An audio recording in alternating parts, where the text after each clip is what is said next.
Welcome to smile maker. एक बार फिर से आप लोगों के सामने हाजिर है एक नई क्लास लेकर।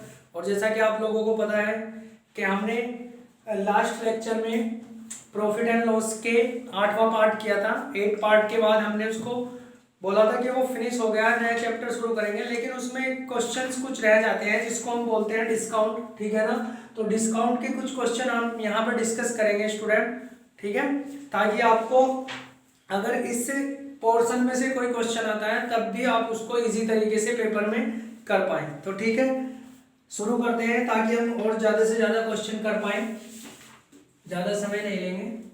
तो डिस्काउंट में आपको पता होना चाहिए हमेशा, जैसे कि हम स्टार्टिंग से ही बात करते हैं कि हमारा एक तो सीपी होता है। सीपी मतलब कैश प्राइस। जो बच्चे स्टार्टिंग से देख रहे हैं उन्हें पता है कैश प्राइस मतलब क्रय मूल्य। ठीक है, क्रय मूल्य। दूसरा होता है हमारा सेलिंग प्राइस, मतलब विक्रय मूल्य, यानी कि ये तो वो है जिस पर कोई वस्तु खरीदी जाती है, और ये वो मूल्य है सेलिंग प्राइस जिस पर कोई वस्तु बेची जाती है।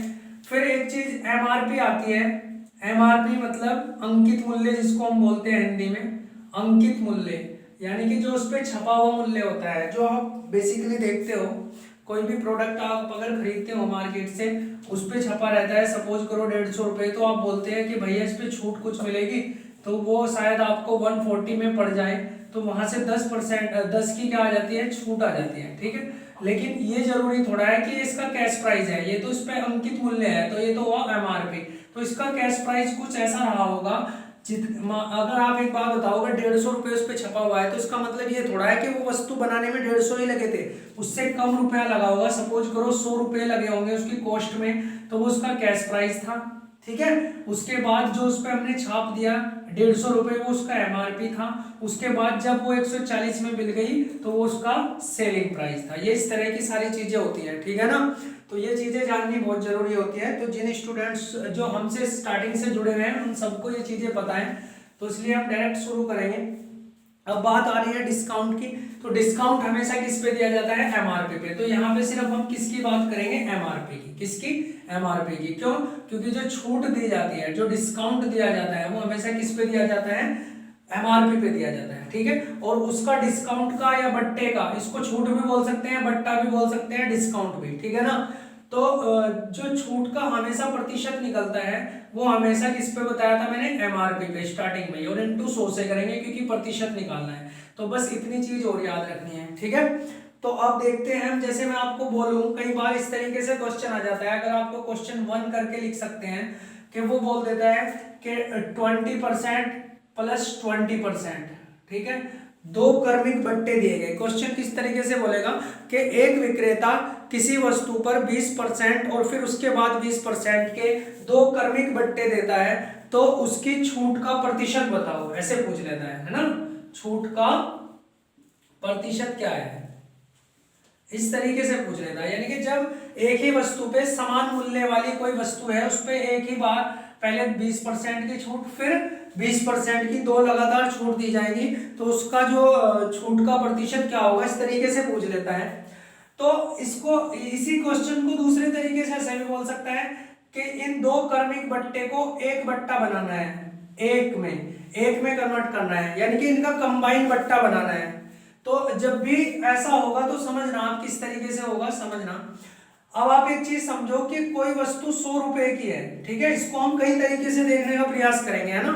तो 100 रुपए की कोई वस्तु है, अगर उस पर 20% का आप बट्टा दोगे, पहली बार फर्स्ट बट्टा अगर आपने दिया, 20% की छूट दी, तो आपको पता होना चाहिए वो कितने में बिकेगी, 80 में। ठीक है, लेकिन 20% का फिर दिया, तो 20% की छूट फिर दोगे आप, तो अब आप बताओ कि 80 वाली चीज पर, देखो यहां से ये 80 कैसे आया था, ये तो 100 था, इसलिए 20% सीधा आ गया 80, लेकिन निकलता कैसे है कि 100 वाली चीज को 20% छूट पे दे रहे हैं, तो 80% पे बेच रहे होंगे, तो 100 से 100 कट जा रहा था, इसलिए क्या आ गया था, 80। लेकिन अब इस 80 पे दोबारा 20% की छूट देनी है, तो इस 80 को कितने पे बेचेगा, फिर 80% पे ही, क्योंकि छूट देके बेच रहा है ना, तो कितना आ जाएगा टॉप, ठीक 64। ठीक है, तो फाइनली क्या हुआ कि जो 100 रुपए वाली चीज थी वो 64 रुपए में बिकी, 100 वाली चीज 64 रुपए में बिकी। इसका मतलब ये हुआ कि यहां से जो 100 रुपए की एमआरपी था,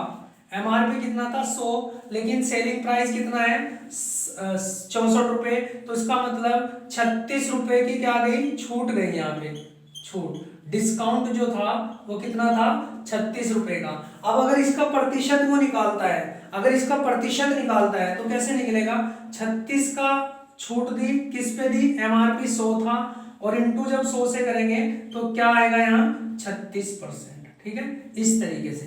ठीक, ये हमारा बेसिक होता है। ये सारी चीजें समझने के लिए हमने क्या करा, बेसिक का सहारा लिया। लेकिन हम क्वेश्चन को डायरेक्ट कैसे करते हैं, कभी भी जब पूछेगा कि 20% और 20% की छूट, दो लगातार छूट के साथ कोई वस्तु बिकती है तो छूट का प्रतिशत बताओ, तो आपको सिर्फ इतना करना होता है, ये पहला, इसका मैंने ये आपको पहला तरीका बताया इसका करने का, और इसका दूसरा तरीका हम यहाँ पे समझेंगे कि हम इसको ऐसे करते हैं, जैसे मैं लिख लेता हूं, पहली छूट को मैं ए मान लेता हूं, दूसरी को बी मान लेता हूं। बी में इसलिए मान रहा हूं क्योंकि यहाँ पर छूट का प्रतिशत अलग अलग भी हो सकता है, पहले 20% की छूट है, फिर 10% की छूट आ जाए या 15 की आ जाए, तो उसको ए बी इसलिए मानता हूं, पहली को ए दूसरी को बी। तो कैसे होता है, ए प्लस बी माइनस ए इंटू बी अपॉन 100। अब देखना, आप इसको ये सब करने की जरूरत आपको नहीं पड़ेगी, लेकिन बेसिक समझना बहुत जरूरी होता है, इसलिए मैंने आप लोगों को बताया। और जैसे कि मैंने आपको कहा कि बेसिक को हम आपके डेवलप करेंगे, उसके बाद ट्रिक्स तो बहुत हैं, और ट्रिक्स आप ज्यादा याद भी नहीं रख पाते, लेकिन जब बेसिक चीजें आप लोग समझ जाते हैं तो ट्रिक्स ऑटोमेटिक आपको समझ आ जाती है। ठीक है, तो देखना ए, अब यहाँ पे दोनों छूट बी है तो इसलिए 20 है, तो 20 प्लस 20 माइनस 20 इंटू 20 बटे 100। अब देखो 2 जीरो से 2 जीरो कट जाएंगे, ये 2 दूनी 4 और ये 40, तो 40 माइनस कितना आ गया 4, तो बचा कितना 36, और वही 36% का क्या, ठीक है। तो इस तरीके से चीजों को समझना है, इस तरीके से चीजों को समझना है कि हम किस तरीके से इनको निकाल पाए, ठीक है ना। तो जब कंबाइन बट्टा करने की बात आएगी तो हम किस तरीके से करेंगे, इस तरीके से कर लेंगे, ठीक है। ज्यादा टाइम वेस्ट नहीं होता, बस इतना समझना है कि जब भी बोला है कि दो क्रमिक बट्टे हैं उनको कंबाइन बनाना है, तो कंबाइन बनाने के लिए आप क्या करना है, दोनों को जोड़ दो और माइनस करना है दोनों का इंटू अपॉन 100, दोनों का इंटू अपॉन 100। जब आप लोग करने लग जाते हो ना तो आपको पेन चलाने की आवश्यकता नहीं पड़ती। जैसे मैं बोलूं 20 हो गया 40, और 20 इंटू 20 को जब भाग करेंगे 100 से, दोनों जीरो कट गई तो बचा कितना, इसका 4, तो इस 40 में से 4 लेस करना है 36%। अब देखो अगर मैं आपको बोलूं कि 30% के दो कंबाइन बट्टे हैं तो बताओ बट्टे की छूट का प्रतिशत कितना है, तो आपने देखा 30 कितना हो गया 60, और दोनों जीरो किससे कट जाएंगे 100 से, 9 माइनस कर दो 60 में से, तो समझ गए ना। इस तरीके से आपका आंसर आ जाएगा, कैसे, 60 में से माइनस कर दोगे 9 तो 51 कहीं ना कहीं आपका क्या आ जाएगा आंसर, ठीक है। या आप देख सकते हो, देखो 30 प्लस 30 माइनस 30 इंटू 30 बटे 100, ठीक, कितना आ गया 9, और ये 60, और 60 में से जब 9 घटाएंगे तो 51%, ठीक है। इस तरीके से कंबाइन हो जाता है। तो ये चीजें आपको समझनी है स्टूडेंट, है ना। अभी एक तरीके से और देखते हैं हम इसको हम कुछ इस तरीके से भी कर सकते हैं, जैसे अगर हम फ्रैक्शन के टाइप से करना चाहें, जैसे कि हम यूज भी करते हैं, तो किस तरीके से कर पाएंगे वो भी चीज देखने का प्रयास करेंगे। इट्स अपॉन यू कि आप कौन सा मेथड अडॉप्ट करना चाह रहे हैं वो आप सब देख सकते हैं, ठीक है, लेकिन बेसिक चीजें समझनी बहुत जरूरी है। अब आप एक चीज समझना कि 20% का मतलब होता है 1/5, ये चीज आपको पता होनी चाहिए। क्यों, क्योंकि 20 और ये प्रतिशत के लिए मैं 100 नीचे लिखूंगा तो 20 ही कम 20 और 20 पंजे 100 होता है, तो 1/5, तो इनका मतलब 5 वाली चीज पे 1 की छूट गई, क्योंकि 20% की क्या है छूट है, तो 5 वाली चीज कितने में बिकेगी 4 में, ठीक है ना। अब फिर देखो दोबारा फिर वही 1/5, तो 5 वाली चीज फिर 4 में, तो इसका मतलब वो थी कितने की 25 एमआरपी था, और गई कितने की 16 की, तो कितने की छूट आ गई, यहाँ से कितने की छूट आ गई 9 की, और छूट का प्रतिशत निकालना है तो किस पे आई है 25 पे, और इंटू जब मैं 100 से करूंगा तो कितना आएगा 4 बार कटेगा 36%, ठीक है। तो लगभग 3 तरीके से, बिल्कुल बेसिक से मैंने आप लोगों को बता दिया कि किस तरीके से आएगा।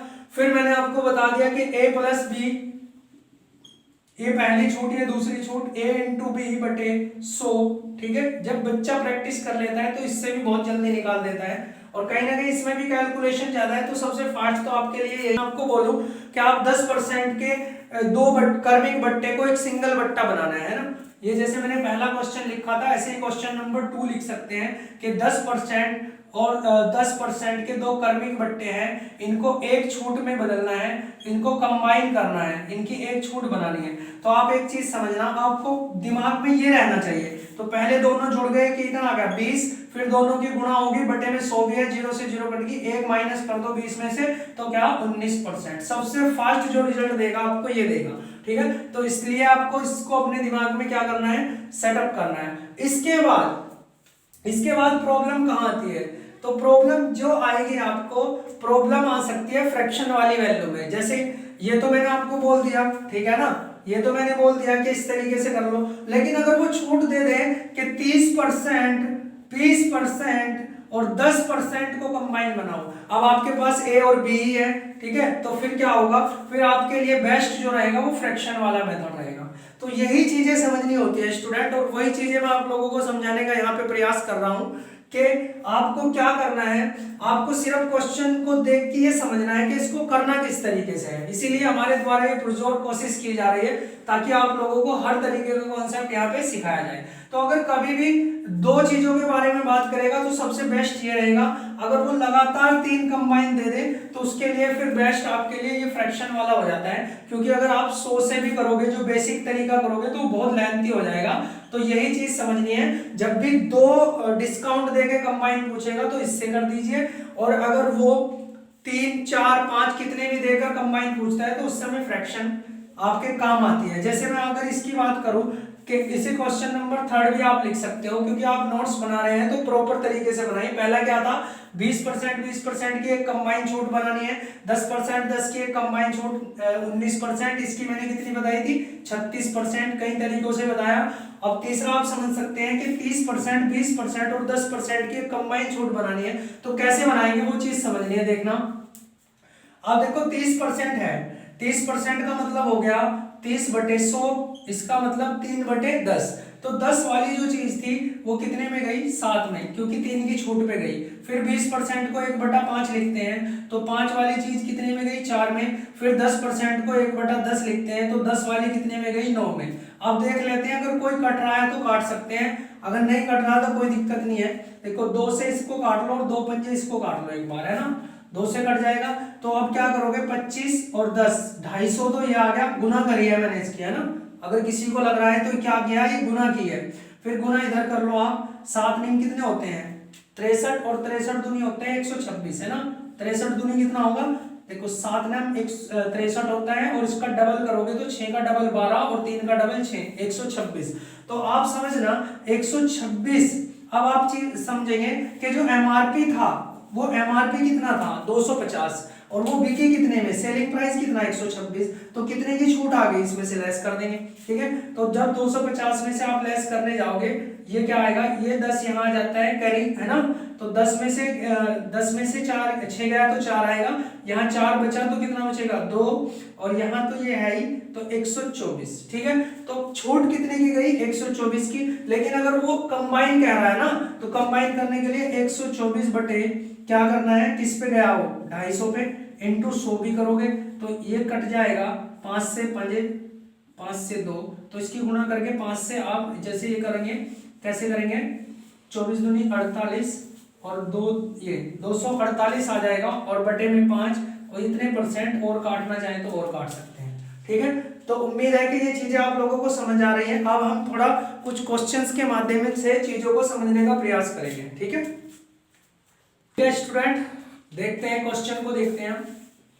एक दुकानदार एक वस्तु को पर 50% तथा 40% का बट्टा देता है, ठीक है ना। क्या हुआ, उसने पहले 50% का बट्टा दिया, फिर 40% का बट्टा दिया। देखो अगर कंबाइन करने को पूछता तो आप डायरेक्ट बता देते, अभी सीखा है हमने कि 50 + 40 - 50 × 40 बटे 100, तो कितना, ये 90, और 0 से 0 ये कितना 20, तो 20 इसमें से घट जाता, 4 पंजे 20 होता है ना, तो 90 से 20 जाके 70% आ जाता। लेकिन इसने कंबाइन बट्टा नहीं पूछा, इसने पूछा क्या है 40% तथा 50% तथा 40% का बट्टा देता है। यदि दूसरी छूट 30 रुपए हो, उसने क्या कहा, दूसरी छूट जो है वो 30 रुपए है, दूसरी ये वाली, ठीक है। अब ये हमें प्रतिशत में ही तो पता है कि 40% का बट्टा है, ये तो नहीं पता ना पैसों में कितना है, लेकिन उसने बोला यदि हो, दूसरी छूट जो है, डिस्काउंट जो है वो 30 रुपए है। तो विक्रय मूल्य तथा अंकित मूल्य दोनों ज्ञात करने हैं। तो आप समझेंगे, कैसे समझेंगे?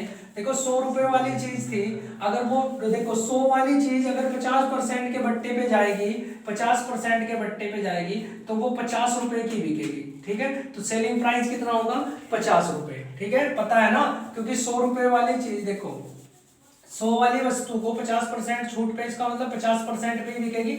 मैंने आपको एक चीज पहले भी बताई थी कि जब भी कोई वस्तु 50% की छूट पे बिकेगी तो उसका आधा उसी में से, उसका आधे पे बिकेगी वो। ठीक है, तो 50 रुपए में बिक गई। लेकिन एक छूट और दी उसने, कितने की? डिस्काउंट एक और है 40 रुपए का, तो इस पे 40 रुपए का डिस्काउंट जाएगा तो 50 वाली चीज जाएगी कितने में? 60 रुपए में। क्यों? क्योंकि 40 का डिस्काउंट दे रहे हैं ना, 0 0 5 6 30, तो 30। ठीक है, अब आप एक चीज समझना, जो इसका क्रय मूल्य निकला ये हमारे अकॉर्डिंग निकला, क्योंकि उस वस्तु का मूल्य 100 तो था नहीं, 100 तो हमने माना है ना, हमेशा मान के हम क्वेश्चन को करते हैं, तो वही चीज देखनी है। अब आप एक चीज समझना, उसने हमें दी हुई है दूसरी छूट। ठीक है, सेकंड डिस्काउंट दिया है, तो हम यहां से देखते हैं कि पहला जो डिस्काउंट था वो तो 50 रुपए का था, क्योंकि 100 वाली चीज कितने में जा रही थी? 50 में। फिर वो 50 वाली चीज कितने में गई? 30 में। इसका मतलब जो दूसरी छूट थी उसकी वो 20 रुपए की थी। दूसरी जो छूट थी वो कितने की थी? 20 की। वो कह रहा है 30 की। तो अगर हमारा ये 20 उसके 30 के बराबर है, तो फिर हमारा विक्रय मूल्य पूछा है कितने में गई वो? 100 वाली चीज कितने में गई? 2 डिस्काउंट के बाद 30 में। तो हमारा 30 कितने के बराबर होगा? तो 20 यहाँ आएगा, 30 यहाँ आएगा, और 0 से जब 0 काटेंगे, 15 दिया क्या था? 45। तो काटने में इसका मतलब जो उसका विक्रय मूल्य है, सेलिंग प्राइस, वो तो होगा 45। लेकिन मैंने क्वेश्चन में यहीं पे ऐड कर दिया अंकित मूल्य, नहीं तो दूसरा क्वेश्चन अगर ऐड करता तो उसमें मुझे टाइम वेस्ट होता लिखने में भी और समझाने में भी। अब आप समझना कि 20 तो 30 के बराबर है ही, और उसने पूछा अंकित मूल्य, और अंकित मूल्य मैंने कितना माना था? एमआरपी कितना माना था? 100। तो 20 अगर 30 के बराबर है तो 100 किसके बराबर होगा? 20 यहाँ जाएगा, 100 यहाँ जाएगा, इसकी 0 से 0 काट लेंगे, ये 50 बार कट जाएगा, और 50 दिया होता है 150। तो इसका मतलब जो एमआरपी निकला, एमआरपी आपका कितना होगा? 150। ठीक है, यहां से इस तरीके से समझना है। दूसरा क्वेश्चन देखेंगे डायरेक्ट।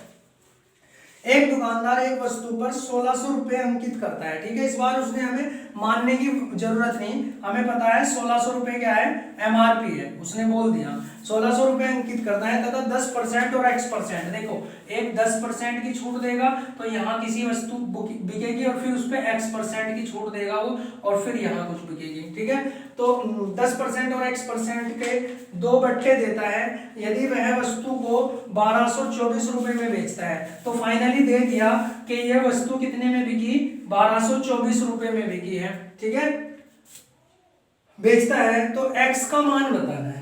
ठीक है, x का मान क्या है? तो आप एक चीज समझना, तो इतना तो बता ही सकते हैं कि अगर ये 1600 रुपए वाली चीज 10% के डिस्काउंट्स पे जा रही है, तो इसका मतलब ये कितने में बिकी होगी? 90% पे।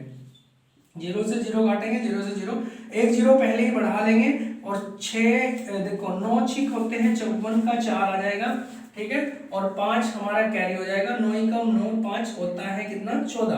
तो 1440। इसका मतलब ये यहाँ कितने में बिकने वाली है? 1440 में। अब आप एक चीज समझना कि हमें ये पता है कि यहाँ से ये x% में जाके इतने में बिकी, तो क्या मैं इसमें से लेस करके ये छूट नहीं निकाल सकता कि कितनी है? ठीक है, और इसका प्रतिशत किस पे निकलेगा? इस पे। ठीक है, तो यहाँ से मैं देख लूंगा कि 1440 में से जब ये लेस होगा कितना? 1224, तो कितना आने वाला है? 1 6 यहाँ आ जाएगा, यहाँ से क्या बचेगा? 1 बचेगा, और ये 2। ठीक है, यानी कि 216, यानी कि जो छूट दी गई यहाँ पे वो 216 की दी गई है, और ये उस छूट का ही तो प्रतिशत है। ठीक है, तो ये 216 की छूट किस पे गई? जब 1440 की थी, तो 216 की छूट 1440 पे गई, इनटू करेंगे 100 से, इससे काट देंगे। अब देखो ये 12 से कट सकता है, 12 से ये कटेगा 12 बार, क्योंकि ये 12 का क्या है? स्क्वायर है। ठीक है, तो 12 से इसको काटेंगे, 12 ही कम 12, बचा कितना? 9, 6 हो गया 96, 12 8 96। ठीक है, अब 6 से काट लो, 6 दूनी, और 6 से 3 बार कट जाएगा, और 2 से कट जाएगा 5 और 5 दिया 15। इसका मतलब ये जो x की वैल्यू है वो कितनी है, 15 है। ठीक है, x बराबर कितना है, 15, क्योंकि 15% आंसर आया। ठीक है ना। क्वेश्चन नंबर नेक्स्ट, एक दुकानदार किसी वस्तु पर 20% लाभ कमाता है। ठीक है ना, किसी वस्तु को उसने बेचा होगा और उस पर उसे 20% लाभ हुआ। देखो स्टूडेंट क्या है, मैं आपको यहाँ पे लैंग्वेज सिखाने का प्रयास करूंगा, सिर्फ क्वेश्चन को समझना कैसे है, बाकी सारी चीजें आप लोगों को आ भी चुकी हैं और कुछ आप धीरे धीरे सीख जाएंगे। ठीक है, तो आप टाइम लीजिए थोड़ा, लेकिन चीजों को अच्छे से समझना है। इसी के पर्पज से मैंने ये डिस्काउंट का अलग से चैप्टर ये लिया है लेक्चर। ठीक है, ताकि आप लोगों को सारी चीजें आसानी से समझ आ जाए। तो एक दुकानदार पर 20% का लाभ कमाता है तथा 25% छूट भी देता है। देखो लाभ भी कमा रहा है और छूट भी दी है उसने, यानी कि उसका जो भी एमआरपी रहा होगा उस पर 25% छूट के साथ उस वस्तु को बेचा होगा और फिर भी उसे 20% का क्या हो गया होगा, लाभ हो गया होगा। यदि वस्तु का अंकित मूल्य 960 रुपए रहा होगा, 960 रहा होगा, तो वस्तु का क्रय मूल्य बताना है। तो आप एक बात समझना जरा, सबसे पहले आप ये बताओ, जो चीजें हमें 3 दी है, ये लाभ का प्रतिशत, ये छूट का प्रतिशत और ये 960 अंकित मूल्य, तो आप जरा ये समझना सबसे पहले क्वेश्चन को पढ़ने के बाद हम ये चीज, देखो इसको मैं बहुत शॉर्ट में तो करा ही दूंगा अभी आपको, लेकिन पहले बेसिक समझना है, बेसिक क्या चीज है, क्योंकि जब आप बेसिक समझते हैं तभी आपको पढ़ने में थोड़ा इंटरेस्ट आता है। ठीक है, तो समझ लेना। बेसिक का मतलब यह है कि अगर क्वेश्चन 5 आए हैं तो 5 क्वेश्चन आप करोगे। ठीक है, लेकिन अगर मैं ट्रिक्स या डायरेक्ट आपको कराने लग जाऊं एकदम से, आपको अच्छा तो लगेगा, ठीक है, आपको बहुत अच्छा लगेगा, ठीक, लेकिन कहीं ना कहीं आप जो है एक एक्यूरेसी और एक जो आपको सही तरीके से क्वेश्चन करना है उससे थोड़ा दूर चले जाते हैं। ठीक है, तो थोड़ा समझना है बस चीजों को, नहीं तो मैं 1.5 घंटे की वीडियो बनाकर और 4-5 चीजों में ही 1.5 घंटा वेस्ट कर सकता हूँ, जैसा कि होता है। आपको पता है यूट्यूब का युग है तो सब देखते हैं हर समय। ठीक है, तो बहुत एजुकेटर्स जो है अवेलेबल है, तो आप देख सकते हैं, लेकिन हमारा प्रयास ये रहता है कि 25 से 30 मिनट की आपकी वीडियो बने और उसमें कंटेंट आप लोगों को ज्यादा दिया जाए। ठीक है, आप लोगों को चीजें ज्यादा समझाई जाए, तो वही चीज है। ठीक, समझना। तो 20% का लाभ कमाता है तथा 25% की छूट भी देता है, अंकित मूल्य इतना है। तो मैं ये बोल रहा था कि आपको क्वेश्चन पढ़ने के बाद ये देखना है कि रिलेशन किसका होता है। अब देखो अंकित मूल्य के साथ लाभ का कोई रिलेशन यहाँ पर नहीं होता, अंकित मूल्य के साथ होता है छूट का रिलेशन। क्यों?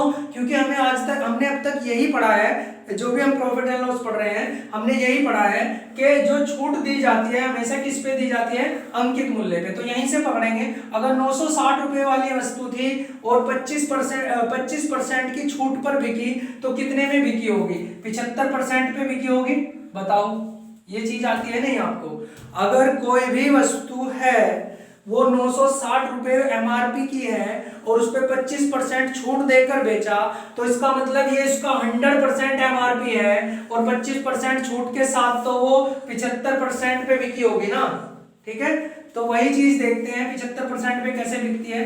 अब मैं अगर काट लूं इसको, आप इस तरीके से समझना कि 25 से काटते हैं, 25 तिया और 25 चौका, ठीक है, और 25 4 से ये जो कटेगा 24 बार कटेगा, 24 चौक कितने होते हैं, 96। ठीक है, देखो स्टूडेंट इतना तो आपको थोड़ा याद रखना ही चाहिए कि लगभग 30 तक तो आप टेबल याद ही कर लीजिए, है ना।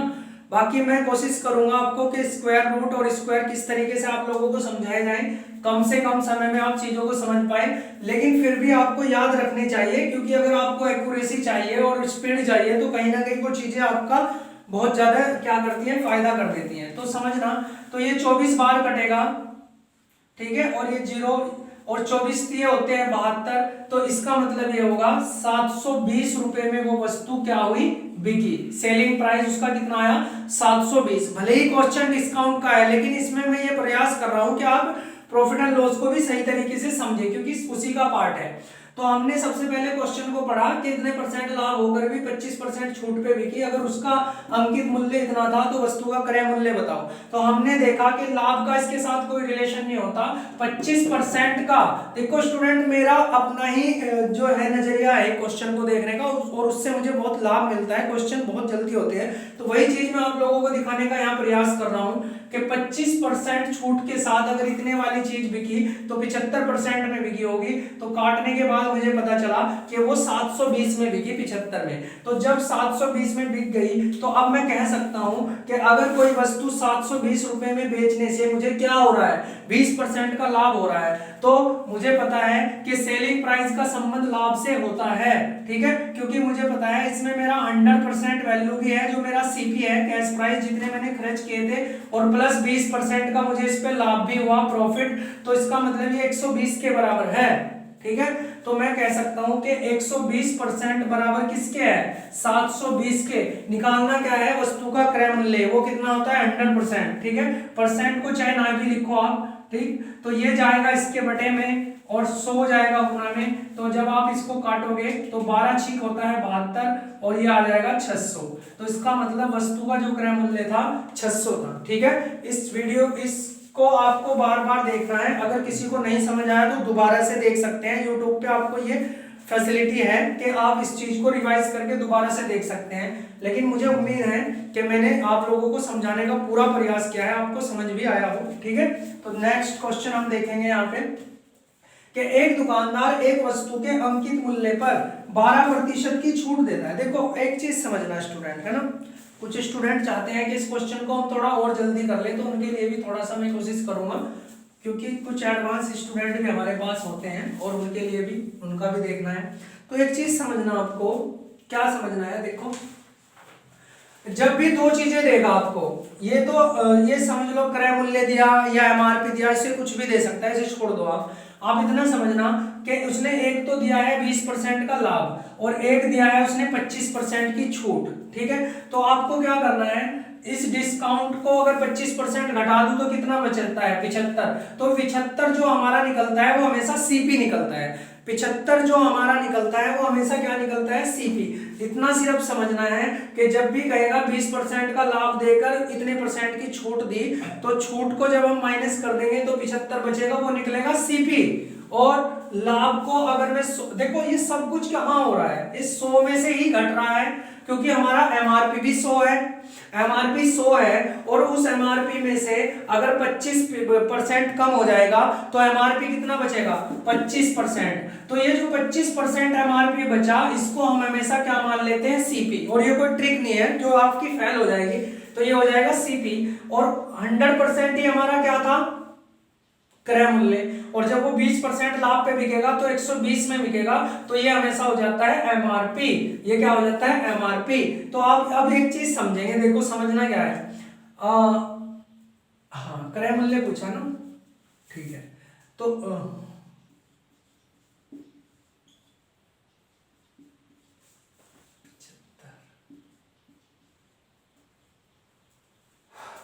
12 96 8 40 4 और 4 7, ठीक है, हाँ ठीक है ना। तो वही चीज मैं बोल रहा था, जो आपको क्या बोल रहा था, देखो समझना क्या करना है, जब भी बोलेगा 20% का लाभ, तो आप समझ लेना कि 100% होती है हमारी क्रय मूल्य, तो इसका मतलब 120% ये हमारा एमआरपी है, और 25% की छूट, तो हमारा एमआरपी भी क्या है, 100% ही है। अगर वो 25% छूट के साथ जाएगा तो 75 में जाएगा, तो आप समझ लेना ये हमेशा हमारा कैश प्राइस मानते हैं, इसको एमआरपी। अब जोन सा दिया है उसके इक्वल रख देते हैं। हमें क्या दिया है यहाँ, एमआरपी अंकित मूल्य, लेकिन हमारा एमआरपी कितना है 120, तो हमारा 120 उसके 96 के बराबर है, तो फिर हमारा कैश प्राइस 75 उसके कितने के बराबर होगा, तो इसको यहाँ रख लेंगे और 75 इंटू में, और जब 0 से काटेंगे 12 से 8 बार, और 8 की गुना इसमें करेंगे तो कहीं ना कहीं 600 में प्राप्त होगा। ठीक है, तो बेसिक तरीके से भी हमने देख लिया, और किस तरीके से हमें बहुत फास्ट क्वेश्चन करना है वो भी समझ लिया। ठीक है, ठीक है ना। तो वो चीज जैसे कि मैंने अभी यहाँ बताया था, वही चीज मैं यहाँ भी रिपीट करूंगा। बुक से लिए गए क्वेश्चन है, ये भी आपकी बुक का ही क्वेश्चन है। ठीक है, तो देख लेंगे क्वेश्चन, जो कॉन्सेप्ट वहां बताया वो यहाँ बताने का प्रयास मैं करता हूं। एक दुकानदार एक वस्तु को अंकित मूल्य पर 12% की छूट के साथ बेचता है। अभी बताया था 25% की छूट, तो अंकित मूल्य हमेशा 100%। अगर 12% की छूट के साथ वस्तु बिकी है तो 88 में बिकी होगी। इसका मतलब कैश प्राइस को मान लेते हैं उसको, जो छूट होती है हमेशा उसे बेचने पे हम क्या मान लेते हैं, कैश प्राइस। अब दूसरा समझना, 21% का लाभ, तो जो 100 रुपए वाली चीज थी वो 21% लाभ पे कितने में बिकी होगी, 121 में, उसे मैं क्या मान लेता हूं, एमआरपी। ठीक है, अब समझना, देखो क्या बोल रहा है क्वेश्चन, जैसे वहां बताया था। अब उसमें पूछा एमआरपी देके क्रय मूल्य पूछा था, कहीं ऐसा भी हो सकता है क्रय मूल्य देके एमआरपी भी पूछ सकता है, तो उसमें कोई कंफ्यूजन नहीं। अब क्वेश्चन की डिमांड इसकी देखते हैं क्या है, प्राप्त कर लेता है तदनुसार उसका अंकित मूल्य उसके लागत मूल्य से कितना ज्यादा है। ठीक है, अंकित मूल्य लागत मूल्य से कितना ज्यादा है। क्या आप इसे छोटा भी कर सकते हैं ना, क्योंकि काटने में थोड़ी प्रॉब्लम नहीं होने की, 11 से कट जाएगा, 11 अट्ठे और 11 से क्या, ये 11 बार कटेगा क्योंकि 11 का स्क्वायर है। तो अब आप एक चीज समझना, कितने में खरीदी थी, 8 में, कितने में बिक गई, 11 में, तो कितना ज्यादा है, अंकित मूल्य उसके लागत मूल्य से कितना ज्यादा है, 3 ज्यादा है, और उसका प्रतिशत निकालना है। ठीक है, उसका प्रतिशत किस पे निकलेगा, इस पे निकलेगा, इससे ही तो ज्यादा है ना, इंटू 100 करेंगे तो आंसर आएगा 300 बटे, या इसको थोड़ा छोटा कर लीजिए, ये 4 से कट जाएगा 2 और ये 4 से कट जाएगा 25 बार, 25 या 75 होता है, और 75 बटे 2 जब इसको काटोगे तो आप कहीं ना कहीं 37.5% में आएगा, है ना, 100 इंटू 100 किया ना परसेंट में। तो इस तरीके से क्वेश्चन हम यहाँ पे करते हैं। ठीक है, उम्मीद है कि ये चीज आपको समझ आई होगी जो मैं आपको समझाने का प्रयास कर। एक दुकानदार किसी साड़ी पर 10% की छूट देने के बाद भी 20% लाभ कमा लेता है, कमाना चाहता है। ठीक है, यानी कि वो चाह रहा है कि 10% की मैं छूट भी दे दूं और मुझे 20% का लाभ भी हो जाए। तो पूछ रहा है ऐसा करने के लिए उसे अंकित मूल्य क्रय मूल्य से कितने % अधिक रखना होगा। ठीक है, तो हम इसको बेसिक से भी कर सकते थे, सही है। तो जब इस तरह का क्वेश्चन आएगा तो उसे मैं बेसिक से भी कर सकता हूं, लेकिन जैसे मैंने अभी आपको बताया था कि कितने की 10% की छूट, तो 100 में से 10% की छूट अगर गई 100% में से, तो 90 जो आएगा वो सीपी आएगा। ठीक है, और लाभ कितना कमाना चाहता है, 20% का, तो 100 प्लस 20, 120 जो आएगा वो एमआरपी आएगा, एमआरपी। ठीक है, तो इसका मतलब हमें साफ साफ दिख रहा है कि ऐसा करने के लिए उसे सीपी इतना रखना पड़ेगा और एमआरपी इतना। तो इसका मतलब अगर इसको छोटा करना चाहे तो काट सकते हैं, 3 से काट लो, 3 तिया 3 चौक। ठीक है, तो इसका मतलब उसे एक ज्यादा रखना पड़ेगा, सीपी कितना है 3, कैश प्राइस 3 है और एमआरपी 4, तो 1/3, 3 पे रखना पड़ेगा ना, इंटू 100, प्रतिशत पूछ रहा है ना, तो 33 सही, 1/3%। ठीक है, ये इसका आंसर आ जाएगा। ठीक, अब देखो इसमें कंफ्यूजन कहाँ होता है, अगर देखो क्वेश्चन मैंने अभी 2-3 इससे पहले कराए, तो उनमें डायरेक्ट कैसे करना है, अगर आप बेसिक से करना चाहें तो बेसिक से, वो समझना बहुत जरूरी है, या फिर आप डायरेक्ट ऐसे सीपी और एमआरपी निकाल के। लेकिन एक चीज याद रखना, जब क्वेश्चन में एमआरपी देके सीपी पूछेगा तब ऐसे करना है, या कैश प्राइस देकर एमआरपी पूछेगा तब ऐसे करना है। लेकिन अगर आपको ऐसे आ गया तो देखना, समझना थोड़ा कैसे, क्या बोल रहा है, एक दुकानदार, हाँ, एक दुकानदार किसी वस्तु को 16% छूट देकर 210 रुपए में बेच देता है। ठीक है, क्या बोल रहा है, 16% छूट देकर भी 210 रुपए में वो बेच देता है। ठीक है, अब वैसे तो हम कर लेते हैं कि छूट है तो इसका मतलब 84% सीपी रहा होगा। ठीक, फिर उसने कहा 5% लाभ, तो 105 एमआरपी रहा होगा, एमआरपी इतना रहा होगा, सीपी इतना। ठीक है, कैश प्राइस उसका था 84 और एमआरपी उसका था 105, यानी कि 105 उस पर छपा हुआ था और 84 रुपए में वो उसको पड़ी थी। ठीक है, फिर भी लाभ कमा लेता है 5% का, यदि वह छूट नहीं देता तो उसके लाभ का प्रतिशत बताना है। तो अब आप एक चीज समझना, उसने बात करी है किसकी, 210 रुपए में बेचकर। अब आपको तो पता ही नहीं कितने में बिकी है वो। ठीक है, तो क्वेश्चन को समझने के लिए थोड़ा बेसिक से जाएंगे, कैसे।